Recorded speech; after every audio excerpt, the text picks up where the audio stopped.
الحمد لله وحده والصلاة والسلام على من لا نبی بعده. اما بعد، برادر سوال نمودند که یک حاکم یا رئیسی دولت یا پادشاه یا پرزیدنت کی می تواند ولی الامر شرعی باشد که مسلمان ها او را گوش بکنند و اطاعت کنند و بیعت بکنند؟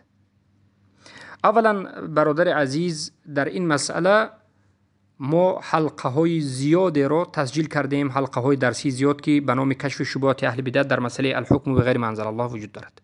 حکم کردن به حکم غیر الله و کدام وقت یعنی یک پادشاه ولی الامر است و کدام وقت نیست. اما به مختصری بینهایت شدید برای فهم شدن به شما و فایده گرفتن دیگر برادران و خواهران میگیم که زمانی که یک حاکم، پادشاه، پرزیدنت، رئیس مسلمان باشد، یکم، دوما شریعت الله سبحانه و تعالی را تطبیق بکند، یعنی حکم به حکم الله و رسول بکند، نه به قانونهای وضعی کفری گذاشته شده از مردم. سوم دوستی کند بر مؤمنین، موالی مؤمنین باشد، مسلمان ها و مؤمن ها را دوست دارد و نصرت بدهد و دشمنی با کافر داشته باشد، نه برعکس در زیر پای کفار و یهود و نصرانی ها و دشمنان دین نباشد. چهارم از آن شکننده های ایمانی که اسلام را می شکند و انسان را از اسلام خارج می کند دور باشد و نمازخوان باشد. در این حالت این پادشاه و رئیس و حاکم یک پادشاهی ولی الامر مسلمان است.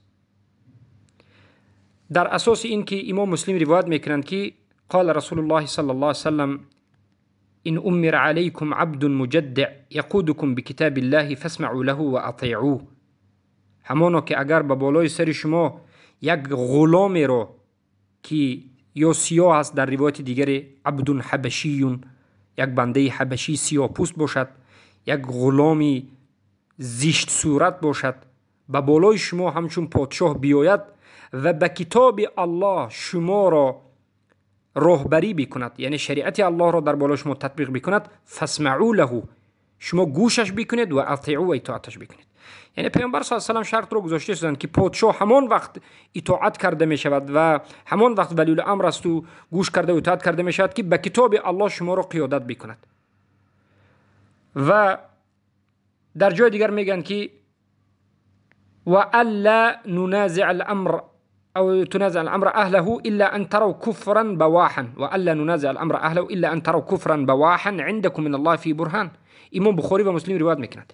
یعنی ما باید پادشاهایی که به حکم الله و رسول حکم میکنند ولی الامرها را اطاعت بکنیم، گوش بکنیم و اطاعت بکنیم و آنها را از امر آنها سرکشی نکنیم تا همان وقتی که در آنها کفری بواح را نبینیم.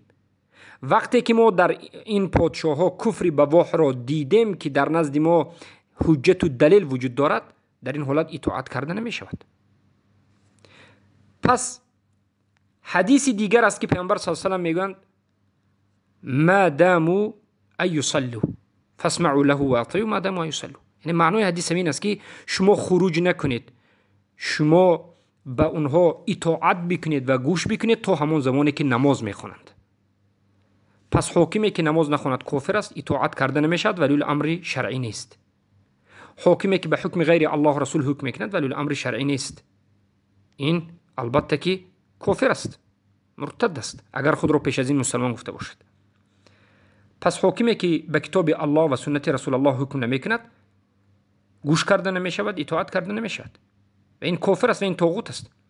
و ابن ابی شیبه در مصنفشون و خلال در السنه و طبری در تفسیرشون روایت میکنند از علی ابن ابی طالب رضی الله عنه که علی ابن ابی طالب رضی الله عنه گفتند حق علی الامام ان یحکم بما انزل الله و ان یؤدی الامانه. حق امام همین است که به حکم الله نازل کرده حکم بکند و حق را، امانت را در جایش گذارد، امانت را ادا نماید. فاذا فعل ذلك كان حقا على المسلمين ان يسمعوا ويطيعوا ويجيبوا اذا دعوا. زمانی که امام یعنی پادشاه این عمل را انجام داد، پادشاه پرزیدنت است، نامش امیر است، حاکم است، کسی نباشد، به حکم الله نازل کرده، حکم کرد، امانت را در جایش گذاشت.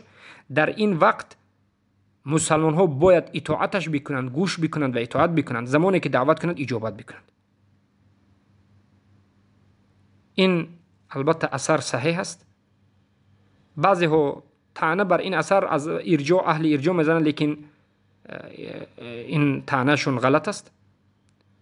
جماعت از اهل حدیث این اثر را که اثر علی بن ابی طالب است روایت کردند و این اثر را سما را از مصعب بن سعد از علی ثابت کردند و مانند شیخان بگویم امام بخاری و مسلم هم در جمله. بارک الله فیکم.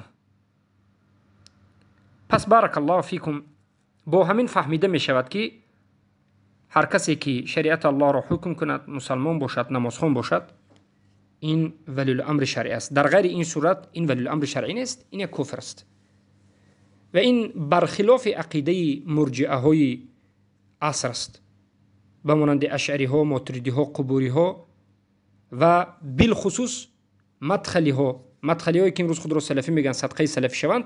این گمراه ها هر پادشاهی که خود را به زبان مسلمان گوید و به ضد اسلام جنگد و حلال الله را حرام، حرام الله را حلال بکند و به کفار موالات بکند و به مسلمین معادات دشمنی بکند و نماز نخواند و البته مبارزه به مسلمین و توحید و به دیگر احکام الهی ببرد، همین رو هم مسلمان میگند و این رو ولی الامر میگند، اگرچه به حکم بشر برآورده از این دموکراتیا و غیره حکم میکند. در نزد مدخلی ها این ولی الامر است، اما در نزد مسلمان ها، مؤمن ها، موحدین از اهل سنت و جماعت این عقیده مدخلی ها باطل است، بلکه هر کسی که به حکم الله حکم کند، نماز خواند، مسلمان باشد، این ولی الامر شرعی است و اطاعت کرده میشد. بارک الله فیکم.